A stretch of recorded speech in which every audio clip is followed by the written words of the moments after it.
Jailani ditangkap polisi dari Polsek Ilir Barat 2 Palembang usai aksi penganiayaannya pada salah satu kasir sebuah toko terekam kamera pengintai. Peristiwa yang kemudian viral di media sosial itu terjadi di salah satu toko pakaian di Kelurahan 35 Ilir Palembang. Dalam rekaman itu terlihat tersangka mengancam dan menganiaya kasir toko dengan senjata tajam.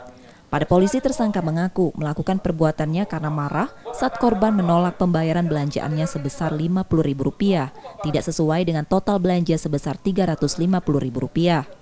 Tersangka bahkan akan melukai korban dengan senjata tajam dari saku celananya, namun dapat dihindari korban yang mengalami luka memar di tangan.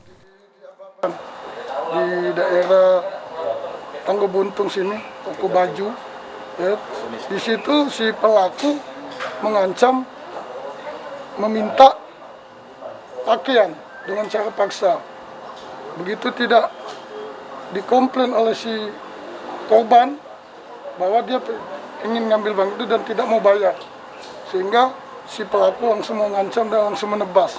Tapi tebasan dengan pedang itu hanya dari punggung pedang, sehingga tidak begitu luka.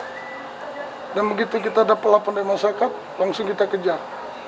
Dan alhamdulillah pelaku begitu di tempat kediaman langsung kita amankan dan kita bawa ke sini.